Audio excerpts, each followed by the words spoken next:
Welcome back to Capes and Cowls, everybody. It's Friday. It's that show.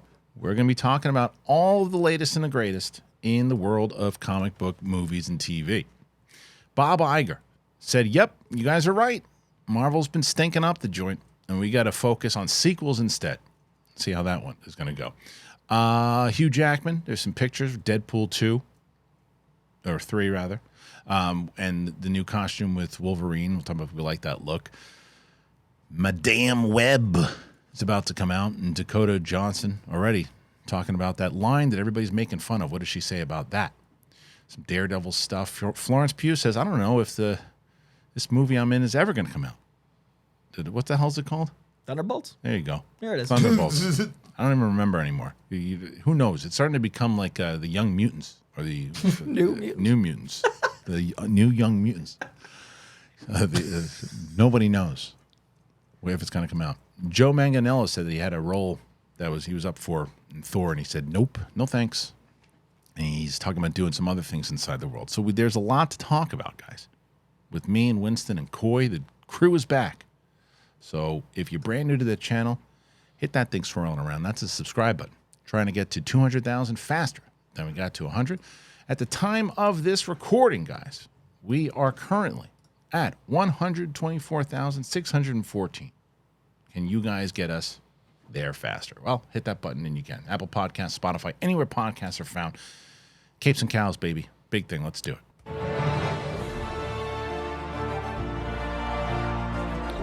Welcome back, ladies and gentlemen. Capes and Cowls, big thing. Me, Kristian Harloff, Coy Jandreau, Winston A. Marshall, and it's all of us. Yeah. Chill. All right, welcome back, guys. So we've got a lot to talk about for sure. Before we do, Coy, man, you were doing a lot of fun stuff. Yeah, a lot of fun stuff, man. You had the what was it called? MegaCon in Orlando. And I saw everybody, man, from you had like the old school with Entourage. You had the new kind of shows with Loki, with Tom Hiddleston. There's a lot of great stuff that you were able to do. Did you have a favorite? Well, the 3 reunion panels were the first ever reunions for them, so that was kind of an honor in itself. The Entourage, they'd never gotten to do a con together, and it was the first time they'd been in a room, all of them in 8 years. So that was just like, as an Entourage guy, so flattering. Sure. I did the Princess Bride panel. Oh, that's awesome. Robin Wright had never done a con, so I got to do Robin Wright's first panel. Great. Who was on it? Was Mandy, flattering. please tell me Mandy Patinkin was on it. No, he wasn't there. But damn. it was Wallace Shawn. That's cool. It was Chris Sarandon. Carrie Elwes? It was Carrie Elwes great. and Robin Wright. That's and great. it was such a... At one point, Carrie Elwes and I were talking, and I asked what it was like to be a part of something that's so iconic to you. It's not like James Bond, not like, comic book characters. There is only one Dread Pirate Roberts. And I said I dressed as Dread Pirate Robert once for Halloween, and he put his hand on my shoulder, and he looked me in the eye with those blues, and he went, you would make an excellent Dread Pirate Roberts. Oh, that's so and awesome. I was like, this is like my entire childhood came to life. That's like really cool. All of my trauma healed. Magic That's moment. That's all it took? I mean, that's the power of Carrie Elwes. Yeah. Wow. That's impressive. That's it. So I'll take one man. And then I also did the My Name is Earl panel, which they've never done together. Jamie Presley had never been with Ethan Suplee and Jason Lee. So those 3 were just special because so much of my childhood and adulthood. And then Tom Hiddleston, an hour with Tom is great. so surreal. See, that one to me is one. I mean, they're all interesting, obviously, but the one that I wanted to talk to you the most about was that one because they don't really. Do they record these and put them anywhere? I know that there's depending on the contract whether they're allowed to or not. Because I know that certain studios don't want certain answers out, and it's not about secrecy. It's more about they want those for press releases. They want those sound bites for when they do tours. But what was cool about this was I got to Loki over. What are we talking about? Because I think that they want a mass thing that they do the whole con. Well, and like if you're going to a con, it's supposed to be unique for you. You paid to get in. You got all those things. So if it's just out. I don't know. I don't deal with that side of the con. I get it. I guess the part of me that's just confused about it is I'm just thinking in terms of specifically with all. I get what they mean about like you were here, but that's why in a lot of cases what they then do is they're getting it in real time. You're getting it later if you didn't And they might. I don't know. Like that's not a part of the contract I signed whether it's out or not. But the cool thing was. I got to prep like about half the questions. The other half was fan approved questions so the audience got to ask stuff too. They just had to vet it. And then we played a game, which I don't love games as much, but the way the game went, I got to kind of make the questions a little bit more my thing. Did you find anything out that was fun about, any upcoming MCU stuff or anything in general from him that you found We didn't really go into the future, but what I did find out was the way my buddies Justin and Aaron directed this most recent season. It was really cool talking with him about their directing style. And there was a moment that we all love, that last episode where it's a kind of a wonder on his face right as he's about to transform. One of the directions that he talked about them giving him was right when they said the frame it was going to be, they said, okay, what we want you to do is take half an hour. We're going to pause production real quick. We want you to go back and watch all of the footage of Loki. And they had made like a highlight reel of his stuff. And he got to go back through his memories visually. And he said the way that activated him as an actor and the way he was able to find stuff, all of that was some of the first takes they did. He got to relive it all through something they put together for him. Wow. And just little anecdotes like that he'd never shared because we got to really go in depth. I kind of made it like a season 2 hour. Because to me, that's my favorite thing Marvel's done. I think that Loki season 2 is so special. Me too. So we talked about the 15 years of doing cons. We talked about like what the character meant to him. And it's this really beautiful narrative of what an emotional connection he had to Loki meant to him as an actor and how living through season 2 kind of gave him closure as an actor. Yeah. So I mean, it was one of the most like emotionally connected panels I've ever done. It was really special. Yeah. And he and I really we were backstage for maybe 5 minutes before because he was running late. He had an hour and a half of photos to do that pushed the panel. Sure. But in 5 minutes, I was immediately like, I know exactly how he and I are similar, how we connect. We both see like the butterfly effect of acting similarly, and we connected. So sometimes there's that. We've done panels where it's like, we like the same stuff, but you don't feel that like we can speak immediately. Me and Tom Hiddleston are like, we see art similarly, and it felt like that on stage. And then after, we got like 15 minutes of talking afterward about like what it meant to make art and what the characters meant to us. And one of the big things we both share is that it's all one thing. Like what art is, whether you're on stage, whether you're doing a play, whether you're doing a TV show or a movie, or whether you're reading a comic book, the way we emotionally connect to art is mediumless. It's all about how you express it and all about how that emotionality connects back to you and how the character is a mirror of your own view of the world. And that's how he sees Loki. And it was really cool to share that with the masses. That's amazing. So speaking of art, by the way, because I brought that in there. Hey, you want to talk about some art? Yeah. Capes and Cowls. 3, bro. Capes and Cowls. We got issue 3 with big balls up top here. How about that one? You see that too? Coy, you want to hold that one up? I love his jacket. Yeah, hold that up for a second. Yeah, hold it up. Look at that fit. Yeah, oh yeah. Look at me, Coy. Man. Look at you rubbing shoulders with Loki. I rub shoulders with a low-key lady. You know what I'm saying? Oh yeah, baby. I was rubbing nuts. That's rubbing nuts. That's what they call it. That's my new comic called Rubbing Nuts. Thank you so much, Big Balls. Rubbing nuts. The guy just has no couth. No class. No class whatsoever. But you want to read all 3 of those issues, you can. And you can even read the 4th because it's coming up soon. But that's exclusive to Patreon. So Capes and Cowls, baby. Great wicked art. All right, we got some other stuff, man. We got a lot of stuff to talk about. And let's start with this one. Bob Iger. He says Marvel Studios has lost focus, throwing them under the bus. And he said that we're going to lean into sequels and franchises going forward. I have not read this article yet, but I'm going to guess this was at the investors meeting. Bob Iger has once again addressed the current status of the Marvel Cinematic Universe, confirming there will be less focus on streaming content and more on stronger franchises in the future. Last year, trade reports by our buddy Mark Cassidy at Comic Book Movie. Last year, trade reports claimed that Disney intended to scale back on Marvel Studios content, both on Disney Plus and the big screen, and implement more of a quality over quality approach going forward. Disney CEO Bob Iger pretty much confirmed this during a conference call last March and has now reiterated that it will be a reduced volume of content with renewed focus on the studio's stronger franchises. He says, I say we're leaning a little bit more into sequels and franchises, Iger said during the latest Disney earnings calls. I think given the environment and given what it takes to get people out of their homes to see a film, leaning on franchises that are familiar is actually a smart thing. In our zeal to greatly increase volume, partially tied to this wanting to chase more global subs for our streaming platform, some of our studios lost a little focus. So the first step we've taken is what we've reduced volume, we've reduced output, particularly in Marvel. This would certainly seem like a smart move, but will it be enough to renew audience interest in the MCU, or has the damage been done? The studio's most recent movie, The Marvels, was a sequel to a film that took in $1 billion at the world box office, and it ended up becoming the lowest grossing MCU entry so far. Elsewhere on the call, Iger listed some of the movies on Disney's 2025 slate, but left out a couple MCU projects. He says, looking to our 2025 theatrical slate, we're excited to bring audiences Captain America Brave New World, Fantastic Four for Marvel, Pixar has Zootopia 2, and then there's Avatar 3, and we're already looking forward to 2026, Frozen 3, the first Toy Story movie since 2019, and a new Star Wars movie that brings The Mandalorian and Grogu to the big screen for the very first time. Some have taken this as an indication that Thunderbolts and Blade have been delayed or removed. And while that's a possibility, we wouldn't jump to any conclusions just yet. Iger could have just forgotten them. All right, so there is, I mean, this is juicy. This is juicy. Did that say quality over quality? It did. The article did. I don't think he said that, but I think it's really funny. No, it's fine. The quality of an article being... So this is the one problem with, like, now that I have to, like, take Adderall and stuff like that, I will hyper-focus on something. So the minute it said quality over quality, I was like, whoa, fuck the rest of this article. What did I say? Did someone not quality check this quality over quality? I say all that to say it's interesting to see that they are pulling it back, especially knowing I feel like we were talking about this with streaming when it kind of started, where on the one hand we were excited about this prospect of new stuff and exploring into it.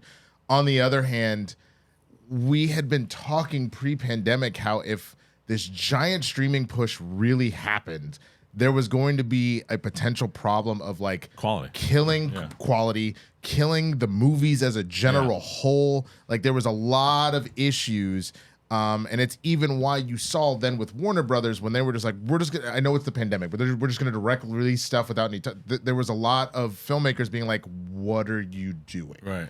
And I think that now that we've hit this fever to the point where you're seeing, here's your one sports thing today, I'm not even going to bring up a team, that you're seeing what I think it's Disney, Warner Brothers, Discovery, and Amazon or Apple. It might be Amazon, Okay. Google. That they're making a sports streaming. They're literally combining all of their sports streaming into one platform. That even those major like leagues are like, what the hell are you doing? And I think that that's where we're at now. I think Iger is finally seeing the forest from the trees because it sounds like Chapek didn't. I don't think finally. I think that he knew it from the second. That's one of the reasons he came back. Right. He's addressing it. Yes, because that was the problem. We went so hand over fist for like streaming content. Right. And that's also why, you saw a massive canceling of a lot of shows, and there was a lot of talk about the number of like black TV shows that got canceled and whatnot too. It's because we overextended, and now people are trying to rein it back in because they. Yeah, there's a lot. I mean, you look at what he's doing though, and this plays into a lot of this stuff. We look at Mandalorian and Grogu, right? That was from you believe the rumors, and I do. It was season 4, and they said, well, Favreau already wrote this.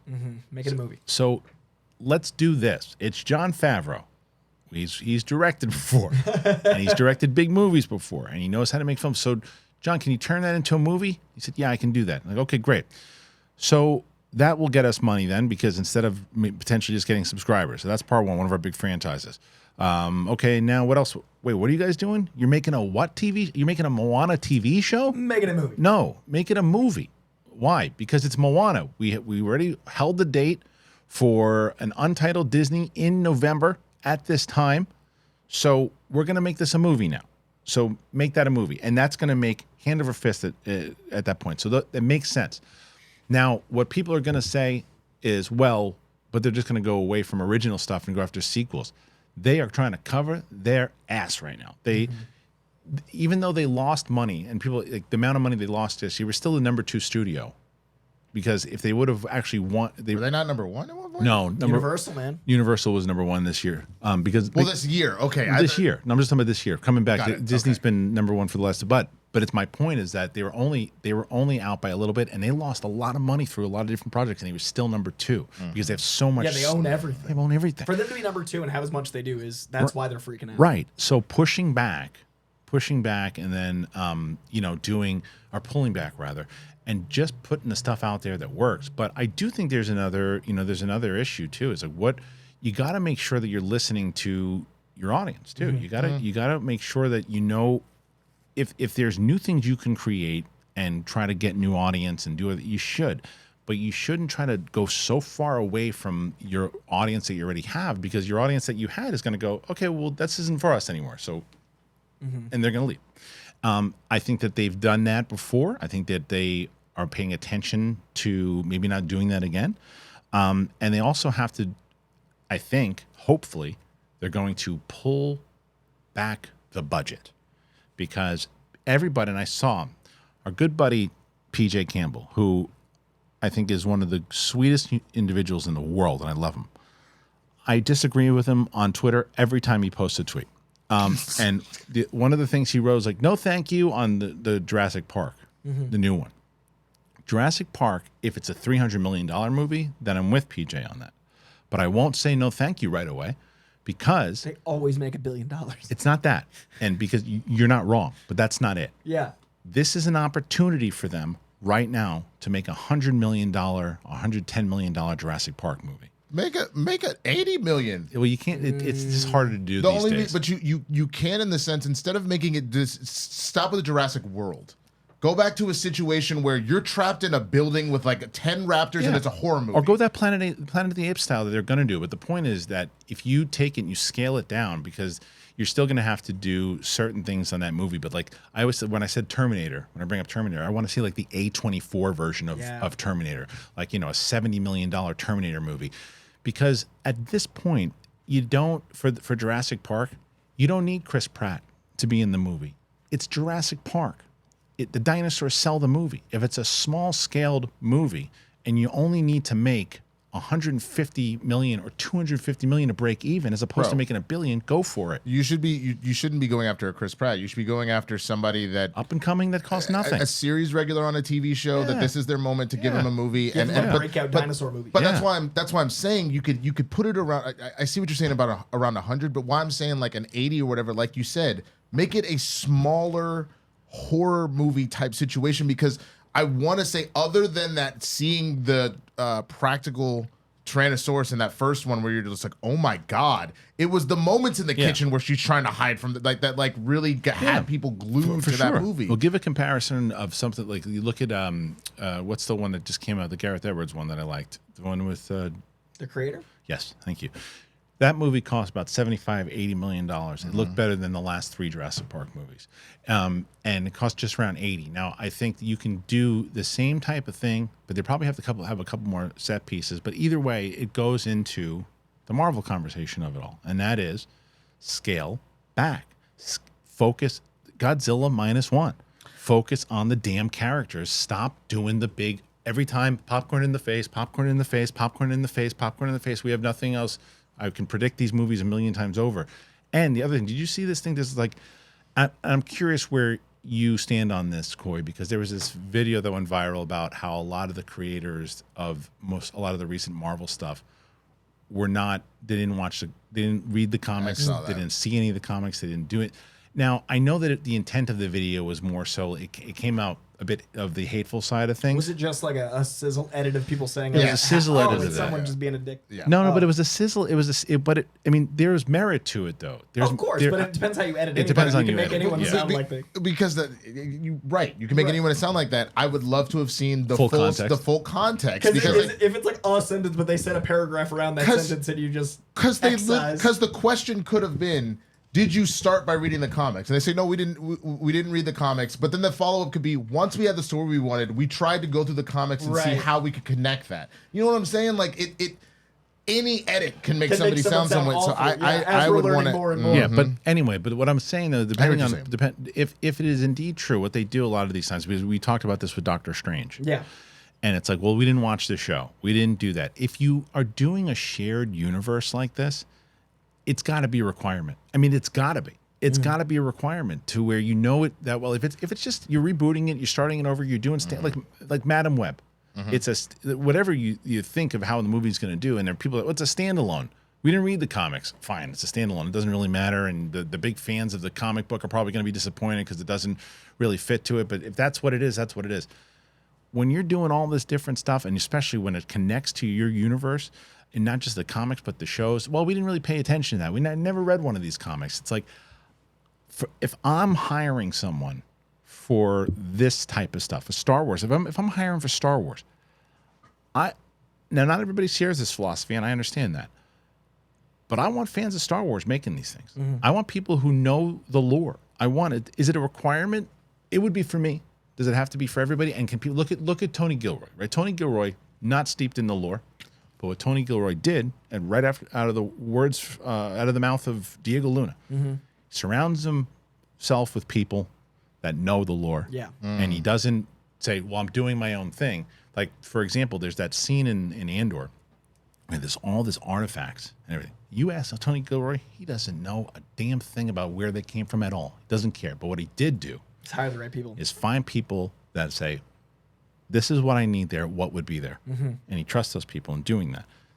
That to me is fine, but it still has people inside of it. There's a couple Marvel projects that you're like, does anyone paying attention to what's going on here? That is, and I don't want to, because I feel like you're very attentive today. You've been very quiet. I'm just listening, which is good. I'm sorry. I'm not judging you. I'm so shocked. If you don't think that a 12-minute answer to this isn't coming, I've had answers. You're out of I'm your just mind. paying attention. No, that's for I just sure. spent a whole weekend listening on panels, so now I'm trying to use those skills here. Yes, and you very much can tell that you were listening on the panels. But so you were listening. You were listening. If there's a direct question, I'm ready to answer it in less than 12 minutes. Yes. I think it's very smart to build a universe out by having the creator or the main showrunner, director, whomever, either be a diehard fan or surround themselves with diehard fans, because I think that's how we started. Like James Gunn, who is the architect of the DCU, I think is really smart to have him do a certain amount of casting, a certain amount of shaping universes. And he loves it. And he loves it. But I'm not as worried about him hiring a director that is outside the comic purview because there's a foundation. Great point. And but that foundation's key. Yeah, but he's there. Exactly. He's there. Go but if you've got Marvel, which is at times in the last few phases had a little too many cooks in the kitchen, or you've got someone that can't be there at all times, then you've got things that feel disjointed. You've got, in my opinion, the Doctor Strange problem. But I do think there are other times where there is merit. I love the Eternals because it felt like a different side of Marvel. It felt like something unique to Marvel, not like a cookie cutter you can guess where it's glowing. Like Chloe Zhao made something that felt like a Chloe Zhao film that fit in the Marvel universe. If it had felt too Marvel formulaic, that movie wouldn't have worked as well for me. But it does still need to have those anchors without those Thor lines in it. But that seemed like the end of around the end of Feige being in everything. Yeah, because. Not being that he everything enough. care. I think he's still in everything. It's just how much time does he have? But that's what I mean. Is that like, yes, he's still around for it, but I'm saying he could not devote as much time because they were overextended. Because we got 5 shows coming out this year, 3 movies. I still got to do whatever said press tours. I got to plan for the next phase. Yeah, I think obviously you need to a good leader delegates, and it seems like at that point he was over delegated and overstretched to fully make sure everything was on track. Because had he been more on there with Multiverse of Madness, I think some of the issues that we had, or I also Thor: Love and Thunder, maybe, but I also think that Feige's a Raimi head. I think Feige, because remember, he worked on the Spider-Man movies too. He's a big Raimi fan. That's why this whole rumor to me has merit that Raimi's going to do the Avengers movie, which I think is a colossal error. I think it's a colossal error. But here's the bottom line: what I think with Marvel. I think that what Bob Iger is saying, what they need to do is they need to cut the majority of their TV shows that they have planned right now. They're obviously going to release Agatha because it's done, but no one's. I mean, I say this every time. I love Catherine Hahn. That show makes no sense. It makes no sense. So you got to keep that show, I guess, put that out there. I think there's a big audience for spooky content. So there's merit to me. Like I think of the Halloween season, there's always people fevering for that type of thing. Maybe. But just because of the nature of the show. Sure, but this is not, again, Marvel 2016. This is Marvel we need to hit so we get people back on board. So what I would say is that, like, what I want us, they're going to have to put this one out regardless. But any of the shows that they're going to do should be relevant to leading to the Avengers and like 6-episode stuff or whatever they're going to do, and stop just trying to make like these side characters pop because they're not popping and it's not working. So then with movies, one movie, maybe one movie, maybe they're going to have to do 2 because of all the stuff that they have in there, but make it feel special again. Instead of like, when make people get excited again, because people are going to be excited for Deadpool. And then after that, because Captain America 2 or Captain America was it 3? 4. The one coming up is 4. 4. So New World Order, are they changing the name? I think they changed Brave New World. Brave New World. So that movie, they're reshooting the whole damn thing. Like Seth Rollins from WWE was supposed to be in that serpent. Yeah, the Cobra. They got rid of the whole storyline apparently. So they redid the whole thing. So who knows what that movie's gonna look like? And Thunderbolts, we'll talk about that in a second. Florence Pugh is saying she doesn't even know if it's gonna happen. So what do you think, Winston? I think their best bet is lean into the stuff that really works. So obviously WandaVision did. You could make some arguments about the end there, but I think by negating that in Doctor Strange so much, that wasn't a great idea. But I think you lean into stuff like Werewolf by Night. Give me like a special or a limited series that's no more than 2 to 3 episodes where you're just exploring one particular thing. And if that's your avenue to introduce somebody, fine. The only like shows, and I'm not saying you can't venture down this path again, is for now, let that be Daredevil Born Again. Right. Let that be something that you know is a banger. Right. At least that you've proven once before that it is. And then anything else should just be a limited series or just a one-off type thing like Werewolf. Right. And then we can revisit this at a later date, but you have to write the ship first. I agree. And I think that the Werewolf by Night is a great example where what you were saying, like the spooky stuff, throw that in there at that point because Agatha connects to WandaVision and everything too. And like, well, where do we go after this? And she just pops up randomly in some movies. Look what they did with Julie Louis-Dreyfus. So she starts popping up in the movies, and you're like, why is she in that? Oh, she's in that. And I love her, but it's like it just hasn't paid off. It hasn't paid off yet, and it's like, and nothing. There's a lot of stuff. stuff. The Wong stuff hasn't paid off yet. There's a lot of people gathering people Yeah, that haven't yeah. gathered. Right. There's like, I mean, now we also have the Young Avengers being gathered, and obviously that just happened. But there's 4 sets of people gathering people. Yeah. We need to have a gathering. I think people need to assemble. Shang-Chi, what happened to him? Fell off the face of the earth. And then he tore his ACL in real life. Dude, did he? Did you hear that? Like, yeah, the martial arts Avenger he tore his. He was on crutches at the box lunch gala. Simon Liu did? Like, yeah, Simu. Yeah, he literally tore his ACL in real life. Dude. So he was in surgery, and I'm like, that movie. Like right now, Marvel's in such a big spot because they've stretched themselves so thin, and then on top of that, there's so many variables outside their control that have been like that. Like that's crazy. Yeah. Anyone to tear an ACL, it's Shang-Chi. Coy, so are you familiar with X-Men the animated series? How there was all sorts of production problems, so it also meant that there were all sorts of like episodes were completely out of order. Oh yeah. So the old one. Yeah. The 90s cartoon. So until you got to the point where they were actually releasing all the VHSs, it would be a to be continued every week, and then you would come to the next week, and it'd be a completely different story. You'd be like, "What the hell is going on?" Right. That's what that feels like. Right now. All the gatherings definitely feel like that. Because it's like, okay, here comes Charlize Theron. She's got something, and she doesn't even know what she's going to be doing either. Here comes Harry Styles. Right. Here comes There's like no plan anymore. Jon Snow actually had a voice talking to him, and it sounds like it's Blade. And Blade, Right. we don't know if Blade's going to have. I think the reason they didn't mention Blade or Thunderbolts is it would have negated his last sentence. I still think one or both of those might still come out in 2025, but he has just been like big IP, Thunderbolts. Like it doesn't good optics. Right. So I still think we might get 3 or 4 Marvel films in 2025. And it's not solid. It's not. It's not a solid bet like the way that these other things right now look. But then they just solid. cast Pullman's kid as Sentry conceptually, I like don't we even heard. know. So Yun Maybe. left, Right. and I hear Bill Pullman's kid is going to be Sentry now. The guy Stephen from Top Yeun. Gun. I was like, okay.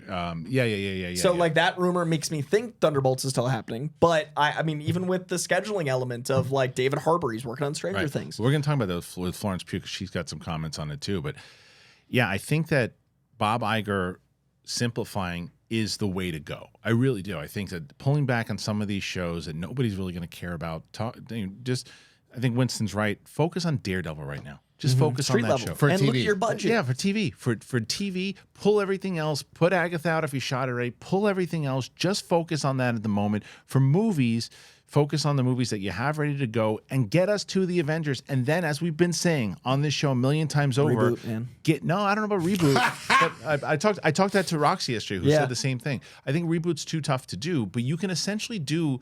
It's almost like a soft reboot. Oh, yeah, not a hard reboot. Keep who you just focus on the X-Men. Because our history is our history. And no matter whether it's Collider or Fandango or any of those things that we did, Marvel Movie News, any of those things that we did, but it doesn't mean we always have to continue those things. Right. It means that they're there in the same way that if you did the X-Men, sure, you mentioned Tony Stark from back in the day. You mentioned all these things and little references, but you can focus on them. You can focus on Fantastic Four. You can focus on IP, and still you've got about 10 years to do all of this. Yeah, reboot's too strong a term, but soft reboot is more what I meant, because then you can have that feeling of, oh, this worked, cherry pick it. Keep the things that are working, but you don't have to keep moving all these characters forward.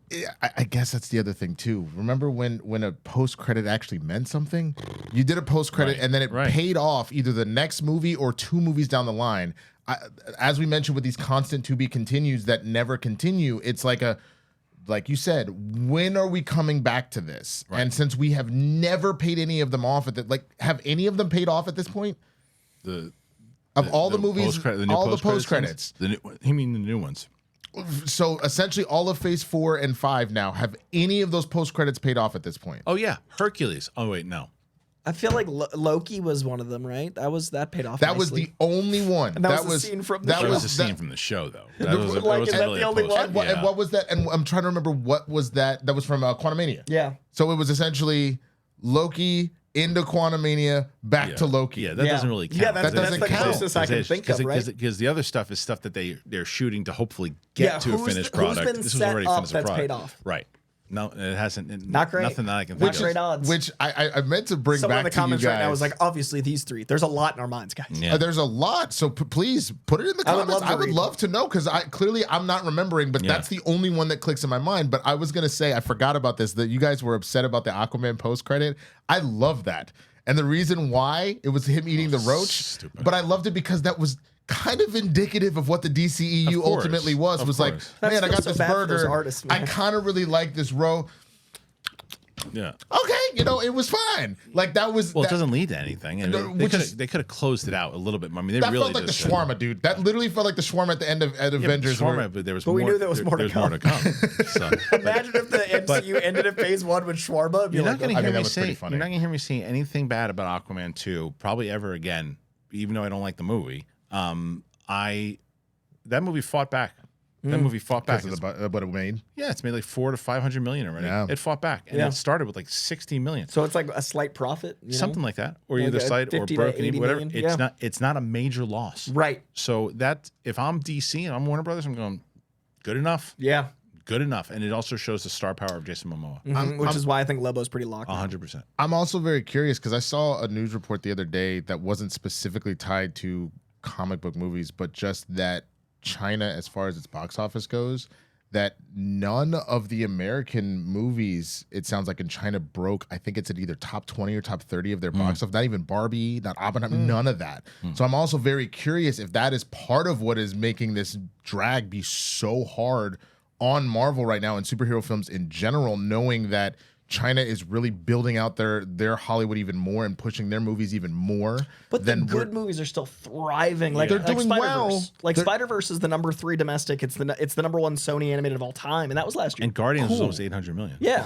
So the good ones. Awesome. Didn't break China's top 30 is what I'm saying. And that used to be the case where we took over the top 15 movies there. So I really genuinely... It's also political, though. It was very political as far as why. Totally understand that. I'm just saying that's where your Guardians would have been over $1 billion. That's where your Spider-Verse would have been over $1 billion. Right. I don't think that's quality of movie, though, as much as it's... I don't think it's as much as the... I think you're right that one of the reasons that the box office is down is because we had been counting on that. But it doesn't, as he's saying, it doesn't change the domestic side of things with quality. And I think that, I can tell you in my personal opinions of like every time I see a superhero movie now, it's like, this is going to go there, prediction, A, that happens, then we're going to go there. Oh, okay, mindless action, bad CGI, go. Okay, origin story I've seen a million times, go. It's just the same stuff, and like until it's the stuff that's different, then I'm like, oh, great. And you're always going to have a superhero inside the superhero genre, the normal tropes, but what can you do to make them spicy? What can you do to make them exciting? And that's what Deadpool 1 did. That's what Deadpool 2 did. And so will Deadpool 3 do that? And they look like they're trying to do that, obviously, with the switch up of the MCU. Deadpool 3 really is the changing of it all.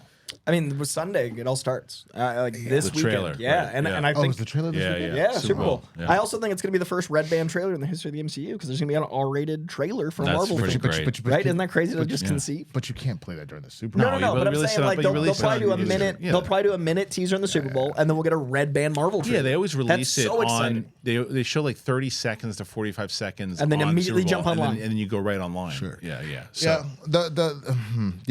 I think so. And the only other thing, it's funny you mentioned Deadpool 3. I saw people, and I don't know again if this is just people hating because it's the internet or if this is just part of the fatigue. Some like it got released in a news story that like, oh, Deadpool 3 is gonna have all of like the Fox whatever, they're gonna be showing up and blah blah blah. And someone goes, why are we doing this again? Didn't we just do this with No Way Home? And I'm like, first of all, this isn't new news. Other than Coy screaming this from the top of the rooftops for years, it has been made very obvious when we heard Jennifer Garner's coming back. Yeah. We have so like, but that goes back to our conversation all the time. Who's Who's this? hearing it? This could have been a random person. I guarantee that people are doesn't gonna be even pay surprised by the attention trailer. to any of this news. these were industry people that were doing this, and yeah, I was really confused. I was like, we Hating made more it very popular, man.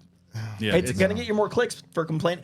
Liking Deadpool is going to be way less exciting than hating Deadpool's first clicks. It's going to do very well. Oh, it's going to do well. Yeah, I'm just saying that the conversation's going to have about an hour of positive. Yeah, that's just the way. Just the way the internet. For sure. I mean, look at, and I've been bringing this up on every show because it's been relevant. Is like, look at the stuff with the WWE right now, right? Not the Vince McMahon scandal, the other stuff. You guys have been. I only know part of it because Cody Rhodes won the Royal Rumble, but he's no longer in the main event.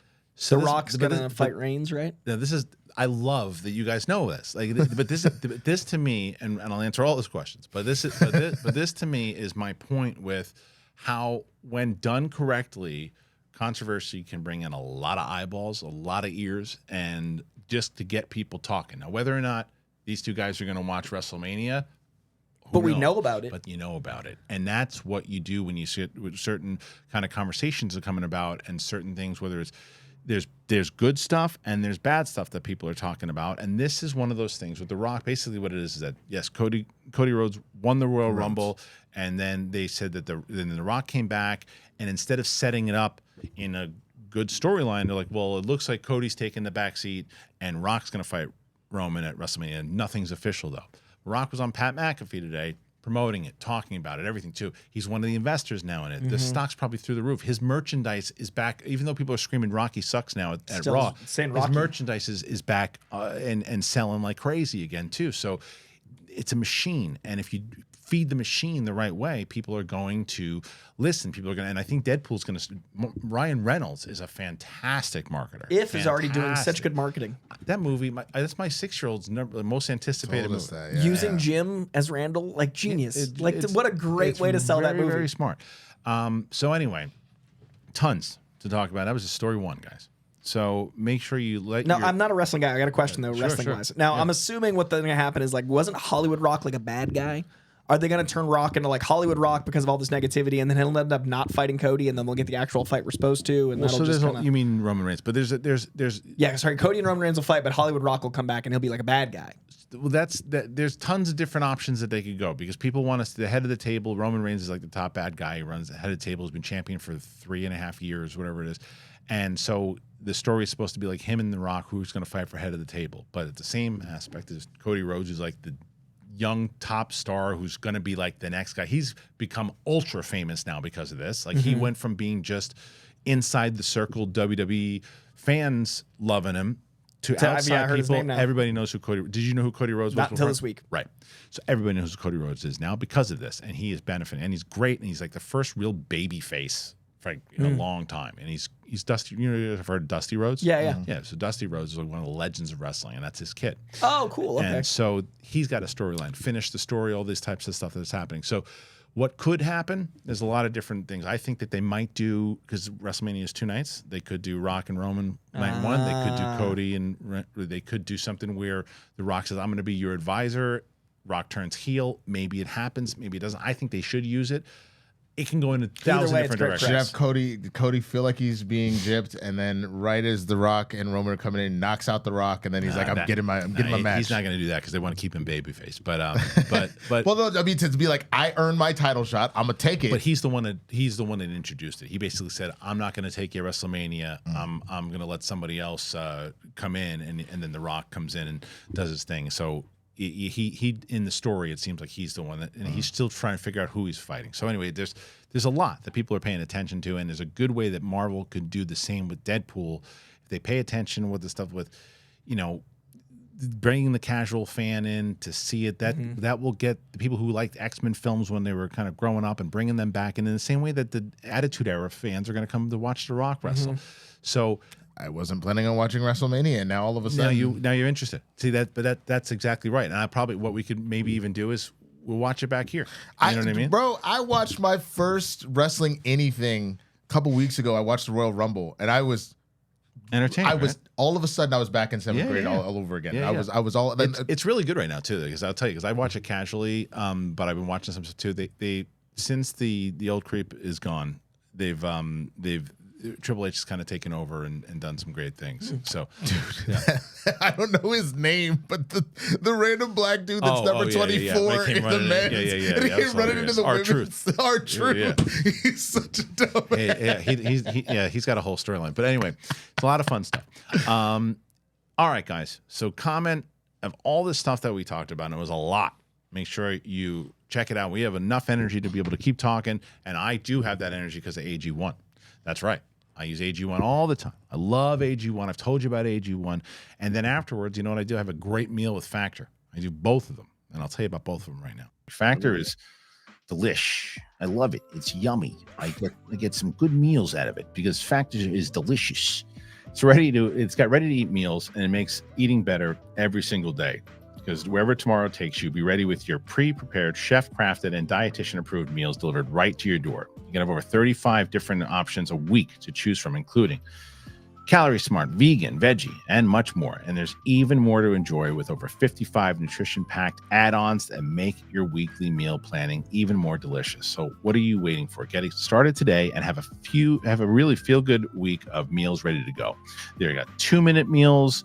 And you fuel up fast with Factor's restaurant quality meals that are ready to heat whenever you are. And you can sign up and you can save, because I've done the math. Factor is less expensive than takeout, and every meal is dietitian approved. They sent me a bunch of these, and especially now with what I'm eating and the way that I'm eating I told you I lost like 17 pounds. Yeah. And so I have these, and especially when I'm working and we're doing shows, I have them. They're delicious. You can tell that these are made by like chefs. They're the best. So there's no prep, there's no mess. It's Factor meals are 100% ready to eat. So if you head to factormeals.com/bigthing50 and you use that code bigthing50, you guessed it, you're going to get 50% off of your first box and 2 free wellness shots per box while the subscription is active. That is code BIGTHING50 at factormeals.com/BIGTHING50 to get 50% off your first box and 2 free wellness shots per box while subscription is active. All right, guys, let's talk about AG1. You guys know I love AG1. If you've been listening to my show, you've heard me talk about them, and I've been drinking them for about 2 years now, and I love it. Never been a vitamins guy. I've told you that. I take it all one shot, AG1. I put it in a water bottle. I shake it up. I'm good to go. I recommend AG1 to my friends. I recommend AG1 to my family. Everybody. AG1 is a team of doctors and scientists. It is tested for 950 contaminants and NSF certified for sport. It is formulated based on the latest science and maintains high quality standards. You guys know they've been with us for a while because you guys know too. You've all been checking them out, and everybody who's been signing up to AG1 says the same thing. It's changed your energy. It's changed how you approach things in the day. You're smiling more. You're running around the place, and you're sleeping better. I know. AG1 is the supplement that I trust to provide the support my body needs daily, and that's why they've been a partner for so long. If you want to take ownership of your health, it starts with AG1. Try AG1 and you get a free 1-year supply of vitamin D3, K2, and 5 free AG1 travel packs with your first purchase. Go to drinkag1.com/bigthing. Drinkag1.com/bigthing. Check it out. All right, thank you to our friends over at AG1 and Factor. So happy to have them both on board, and so happy that you guys have been responding to it. Please use those codes. It helps out the show tremendously. It helps us continue to do shows like this and keep the network going, so thank you so much. All right, I mentioned Florence Pugh. Let's talk about this. Thunderbolts.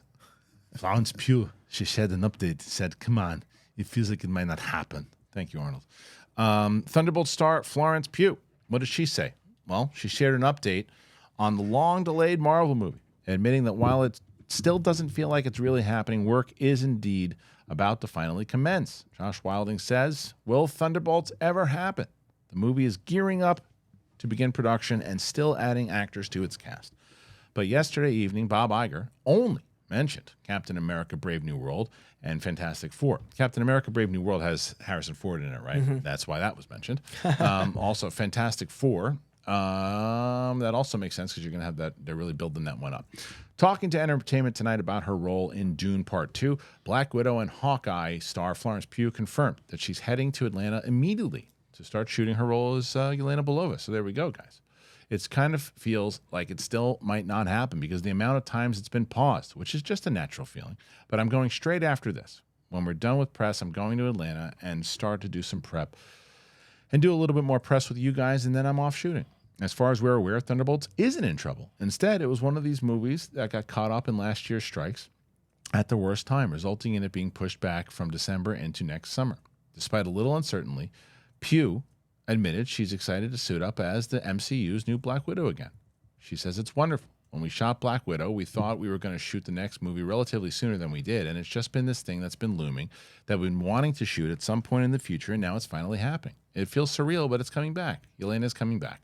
Thunderbolts confirmed cast members are Julia Louis-Dreyfus, Florence Pugh, Yelena Belova, Sebastian Stan, as Bucky Barnes, David Harbour, Wyatt Russell, Hannah Jo Kamen, and Olga Kurylenko.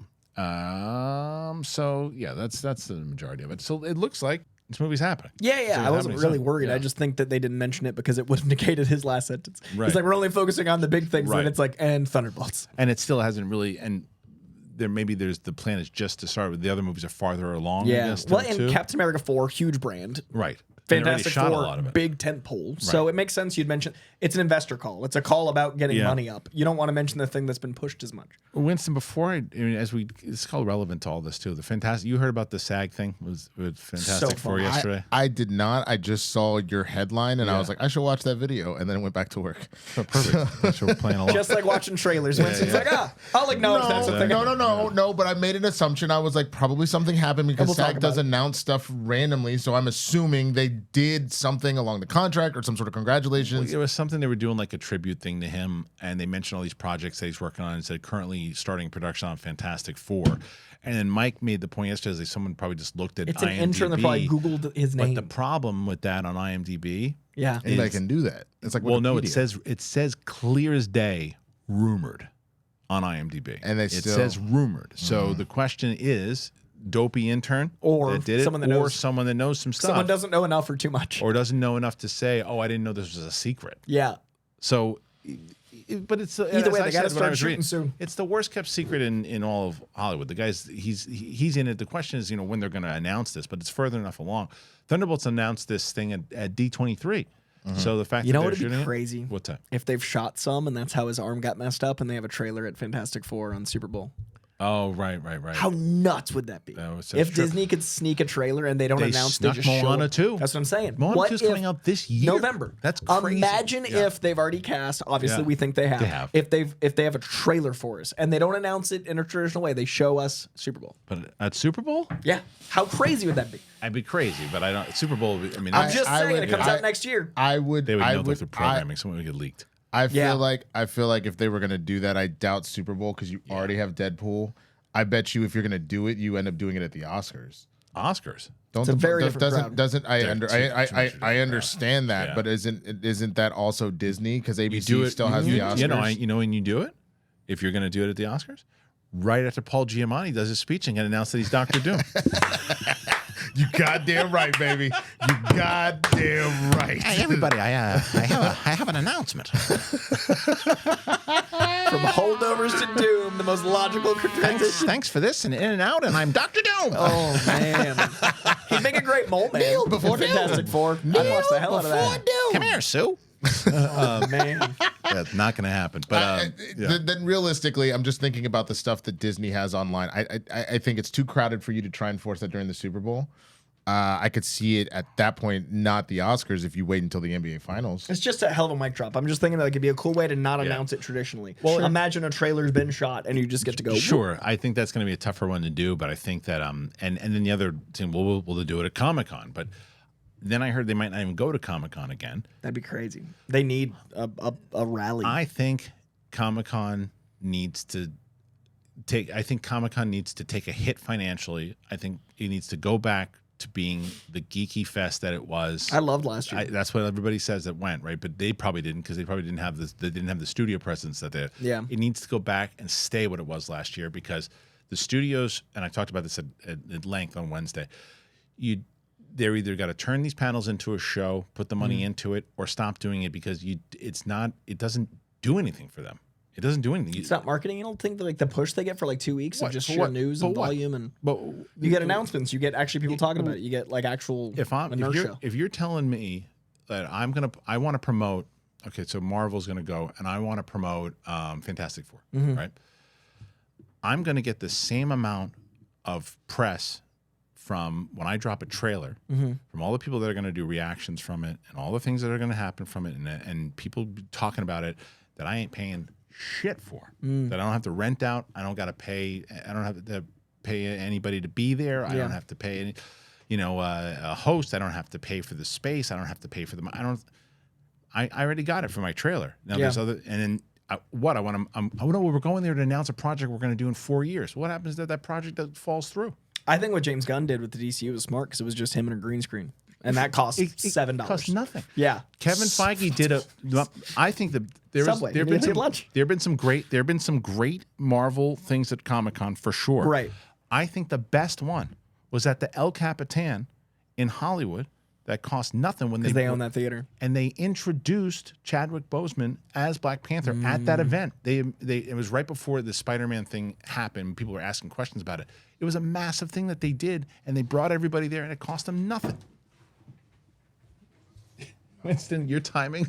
I was like, did you just quit? Like, what just happened? That was so dramatic. That was so That's funny. That's the ADD in Winston? That was so funny. I be in heard the middle of everything you said. I just was using about the tearing. How am I going to He cut was that? just out. I got to do the whole fucking thing again. I think we keep it. Because I was waiting for him to jump, bro. We got to show the madness of Winston on Adderall. Sorry, you bro. just like there was no He was hesitation. jumping. That was so funny. But I want you to be in point. This is Winston. This is Winston when Winston notices something. Go ahead. You be in a point about anything. So I really think it was a smart move to have that at the LCAP, because they own it, and basically you don't have to worry about anything. Where'd you get these glasses, man? That's really. Did you get these glasses? Like, the back of the glasses. You need a battery, it's man. crazy. You need a battery. The future. He's always being helpful about it. This is the Apple Vision Pro. He's always being helpful about it, but he's just like, you're missing a battery there, man. Middle of the talking about Chadwick Boseman at the LCAP. I'm sorry, man. Go ahead. Yeah, it's fine. It's totally cool. He literally left. You It was should the just fact that he leave it took in. it off and I'm thinking left. You should just leave I'm all thinking of about it The in. fact that he left the frame. The middle of it. And I was trying to talk to you because I didn't know if it was a real one or sorry. two shots. But he was I'm like, being helpful. oh, He no. was like, The dude so was the trying dog to wouldn't get get in here. But it's this like, has happened a number of times where he comes in and he runs around, he knocks over cables. I just There it was. Take two. That's how it went. just in the middle of a thought. Man, that was amazing. Live TV, folks. If this show switches to live TV, a lot of this. Yeah, and that's Oh, man. I'm adjustments, man. I'm making It's all right. adjustments. It's It is all what right. it is. You owned But it. but I just gotta own it. But no, based off of what you were saying, and you're talking about Chadwick and everything, I agree in the sense that it's funny. We're coming up on Valentine's Day. That's a big thing that a lot of people say in relationships. It was never the you bought me a car, you bought me a whatever. It's the you used to take me out like mini golfing, and we just like we were up for hours type situation. It has been so overinflated at this point, and it's such grand gestures, but you're not doing the little things. By not having the little things, you've lost people. Yeah. And I think that that's where we are with this at this point. So I agree with you. I think if you pull back Comic-Con and bring it back to its roots, I think that will really help. Yeah, I mean, Comic-Con wouldn't want that, obviously, but I think that they should, because I think people will still go. People still want to be there. But the Hall H of it, and that's why I used to love going. I can watch all, and I talked about this the other day, is that for myself, Greg, Alba, we're going to get more out of work for us by staying home. I'm going to get way more work out of it. You will probably get more work at Comic-Con because you're going to be doing interviews and panels. I'll be on those so, stages. Of course. And I think that those types of panels should still happen. Not the Hall H, like big studio presentations, but I think like celebration of certain, because a lot of the reasons why the fans go, because they want to see a lot of their stars. They want to see it, and the signings and things, but like, stuff like you did just now this weekend. Yeah, I think having a retroactive, 100%. I think it should be about review, not preview. That's right. You know what I mean? Like I loved talking season 2 because it ended. I could talk about all of season 2, and I don't want to know about anything in the future on a panel because that just puts everyone in a tricky position, right? Because it's only going to lend itself to causing problems in the studio. That's the thing, is that what is it for? Like, what is it? Because it's not about exclusivity anymore because everything goes online. It leaks immediately. Yeah, so it's just tricky on how they're doing. There's a reason why the studios have pulled back. But I think there's a community element that's lost if you don't have something once a year. You should definitely have it. Oh, I'm not saying don't have. I'm not saying don't have it. I think you should have it. But I just think that there's certain things that they do that, I mean, in the same way that I still think Star Wars Celebration should happen all the time. And I think that the difference with them is because Comic-Con is a collection of all the different studios. Celebration is Lucasfilm's thing. Yeah, it's their con. Now, if Marvel decide, I still think Marvel should step away from Comic-Con and just do a Marvel Con. I mean, and then you do a Marvel Con, and Disney does the same way they do Star Wars Celebration, and then you drop exclusive stuff, and then you drop your projects, because then it's like you're going to get a lot of people to go to that. What if you do it as like the way you pull it back, but you still kind of keep it? What if you just like, all right, everybody gets one, and it's like it's almost like a dance battle type break, where it's just like, all right, Sony, what you got? And you just put your best foot forward. Don't give us the whole farm like that. And I don't think they should announce anything more than a year out. Yeah, and I honestly think that this year might be literally DCU bringing out what their Superman is. Like, we haven't seen a single shot of David Cornsweet without that beard. We haven't seen how big that boy's gotten. Like, he's a huge dude now. Yeah. And like, I think that the DCU physically bringing out Lois and Superman for the first time, and physically bringing out Lex, and like first time we see Nicholas Hoult bald, I think that would be worth the cost. But I think the MCU, if they don't show up, is like. But you've said it yourself. It's like, and what I had also said before, you could do that same thing. James Gunn, Warner Brothers, doing a special event at the lot, wherever. Yeah, renting out a theater will cost you less. True. And do your own thing and do your own event. Build up your own event. Charge tickets. Don't charge tickets. Whatever you do, you'd get the same amount of press and way cheaper, and you get everything you need from it. Comic-Con's just not worth the price, dude. If you're gonna spend the money at that point, shoot. Do an experiential thing. Have some random thing where you can warn like the police of a town or whatever. Just be like, oh my god, and Cornsweet just kind of flies in and does like a soft save, and you go, oh my god, was that Superman? And then that's it. That's your announcement. But you got to say it just like that. Yeah, exactly. Oh my god, was that Superman? That's the only way. That's the press line. Go ahead, Coy, try it. Nope. You're not gonna try. I don't even know who I'd be offending, but someone would be upset, and I know better. Yeah, that's media training right there. That was smart. That was smart. Not during Black History Month. Just saying. Not during Black History Month. That was smart. It is only the 8th, and I'm being very careful for another 21 days because it's a leap year. That's my god, was that Superman? Yes, in fact, it was. No, what did they say? That was like, oh, there goes the Black Falcon. Actually, that's Captain America. Well, you can be Captain America, you can be the Black Falcon, you can be Superman if you're using Blue Chew. I'll tell you that much. So if you use Blue Chew, you'd be a Superman. Here you go. I'll tell you right now. This episode is sponsored by Blue Chew. Come on, let's do it. Let's talk about sex. Hey guys, remember the days when you were always ready to go? Everybody, you're like, yeah, back in the day, go whenever I wanted to. Well, now you can increase your performance. You can get that extra confidence in bed. Listen up, BlueChew.com. Blue Chew's no joke. It's pretty great. It's a unique online service, and it delivers the same active ingredients as Viagra, Cialis, and Levitra, but in chewable tablets at a fraction of the cost. You can take them whenever, daytime, night. You can plan ahead, be ready whenever that opportunity arises. And the process is super simple. You sign up at BlueChew.com, consult with one of their licensed medical providers, and once you are approved, then you receive your prescription within days. And the best part, all online. No visit to the doctor's office, no awkward conversations, and no waiting in line at the pharmacy. Blue Chew's tablets are made in the USA and prepared and shipped direct to your door in a discreet package. So, for me, yes, it works. And the thing is, you know, I didn't think I needed it, but hey, you try it for a month and you see, you love it. You could be missing out on the best sex of your life. I'm telling you. They always say first impressions are important. What about lasting impressions? Do it. Blue Chew wants to help you have better sex. They do. Discover your options at bluechew.com. Chew it and do it. Love that. And we've got a special deal for our listeners. You got to try Blue Chew free, but you got to use that promo code BIGTHING at checkout. Just pay $5 shipping. That's bluechew.com. Promo code BIGTHING to receive your first month free. Yeah, did you hear that? Free. Visit bluechew.com for more details and important safety information. And we got to thank Blue Chew for sponsoring the podcast. All right, thank you to our buddies over at Blue Chew. Doing the work, man. They're doing the work. And you should be doing the work. Blue Chew, you'd be doing a lot of good work. Anyway, thanks for doing that. Thanks for checking out all our sponsors. They're in the links in the description. So please, it helps out the show tremendously. All right, next one. All right, let's end with this one. Joe Manganiello, friend of the show. He's been on before. Hopefully we'll get him on again. He turned down Thor Ragnarok role. Why? But he said he would be open to playing Agent Venom. Justice League star Joe Manganiello has revealed he was forced to turn down a role in Thor Ragnarok due to scheduling issues, and confirms he'd be open to playing Agent Venom in a future module. Justice League star Joe Manganiello has revealed he was forced to turn down a role in Thor Ragnarok due to scheduling issues, and confirms he'd be open to playing Agent Venom in a future Marvel project.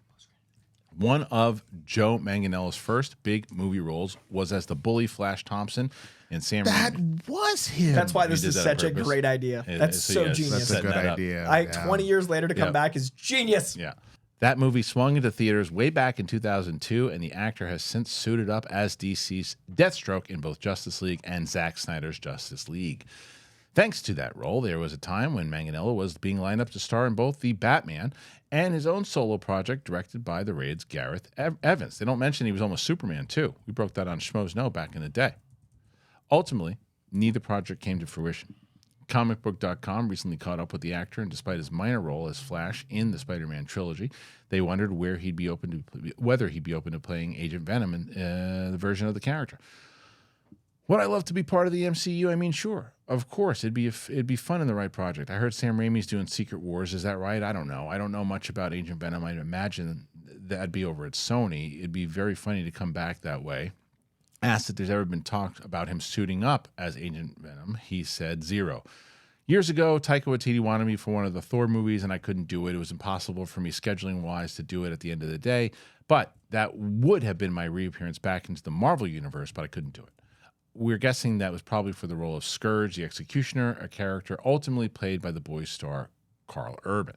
It's unclear whether he ever got a second chance in a comic book movie, but his time as Slade Wilson is almost certainly over now that DCU is rebooting.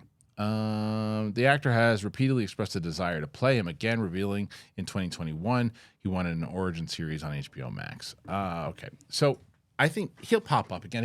Where's he been? I haven't really seen him in much lately. I mean, definitely he's Dungeons and Dragons. Yeah. The fact that he wasn't in Dungeons and Dragons is crazy because he's such a. And I love how nerdy he is that he knows he'd be at Sony. I love that he knows like the logistics. He's a big nerd. He pays attention. This is kind of what we're talking about, the foundation at the top of the episode, where it's like surround yourself with people like this. Yeah. So if you've got someone that doesn't know the world as much, cast a Joe Manganiello. You know what I mean? Yeah. He'll make it work. Manganiello, is that how you pronounce Manganiello. it? Joe Manganiello would be the guy that would give you just enough of that zhuzh to make sure it's accurate-ish. I think the Agent Venom call is hilarious. I think that'd be such a fun way to make a Secret Wars cameo. Yeah. It was funny because I had him on Schmoes. Like, I've had him on one-on-one with Collider, but Schmoes was the first time I had him on, and I asked him about that Superman thing. He was close. He was they were suited up and everything too. Yeah, he was.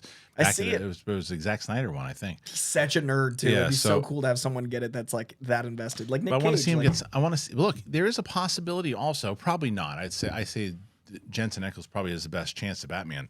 No chance he could do the new Batman. Yeah. Where they're going to go, how old they're going to go with him. I mean, Joe's only mid-40s. Mid-40s, I think, right? Something like that. So they could still do. He's still in tremendous shape. Yeah. You know. So I don't know. Where do you see him fitting in? At all. I just mentioned, by the way, I know that we were talking about Marvel, but I'm saying it as far as just a comic just book a comic period. book in general. Yeah. I mean, I thought he was great casting for Deathstroke, but I think that's dead in the water at this point, just because of the whole reboot.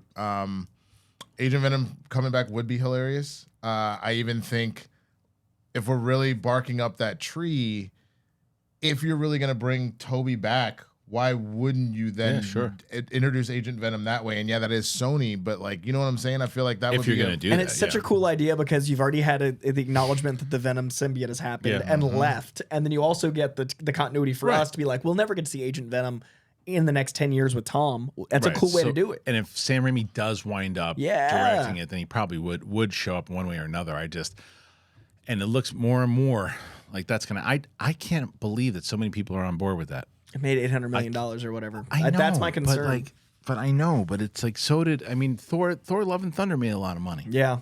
I do think they should look at both the people that are as invested as us and the box office as equally important parts. Yeah, it's like, because I'm telling you, the Kevin Feige, Sam Raimi fanboy part of it goes a long way. Yeah. Because I think he loves Sam Raimi. Yeah. And rightfully so. I understand why his career, and there are a lot of Sam Raimi fans. Like there's tons of, like I told you guys, when I took my buddy to see that movie, he loved the second one because Raimi heads love that movie. Well, and that is the whole thing. I think we all said that when we were doing our review. We were like, this is a great Sam Raimi film. Right. It's the best What If episode we never got.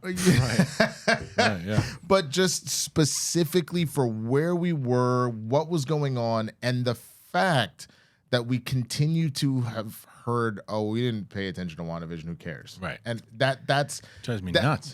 That's the problem. And they can't do that with Secret Wars, I'll tell you that. Right. And that's what's crazy is Secret Wars is the culmination of a lot. And I know it's very popular to hate on the Russo brothers right now for whatever reason. It's like It is? Oh, people love hating on the Russo brothers. But we've gotten to the point now that if it's popular, it's reviled, and if it's unpopular, it's loved. But I think what the are we Russo in middle school? That always happens. Twitter? Too. Yes. Oh, dude, Twitter is middle school. But that said, the Russo brothers have said from the beginning that's what they'd come back for. So it's insane to me that you've got the Russo brothers who have publicly said the only thing we'd love to come back for is Secret Wars. And you've got the guys who have mastered the Avengers films as a culmination of arcs and literally made it their job to go like, we pay attention to all the disparate parts. Right. How do you not bring them back as a reunion It's probably tour? a money issue at this point. I mean, know, how it's much? worth it. I know. How much Sam Raimi gonna charge? Yeah, and also like when you look at things like Endgame, those moments that we remember from Endgame are so Russo brothers. Like the wielding of Mjolnir they planted so early. Yeah. The things they did setting up those moments. That's what you need for Secret Wars. Huh? So no, they didn't. That was Whedon. Well, the tease of it was Whedon, but I'm sorry. I'm saying the way they set it up in the film, in their own film, the way that was such a paced by Russo moment. Wait, when? When Cap wields it at the very end, the waiting to say assembled, all those things to me directorially feel very like a Russo just when they did moment. it. Okay. Within the parameters of their own film. I got you. Whedon set it up narratively. Okay. I'm saying like the delivery of the moment. I get it now. I was like, no, Age of Ultron was 100% Whedon. Do you want to go see the dogs? I see why you got confused, but I'm saying as a I was hyper focused on what you were saying, motherfucker. I respect it. He was with me. But yeah, I feel like the Russos are the right guys. That was my point. My other point was the Russos are the right guys. All right.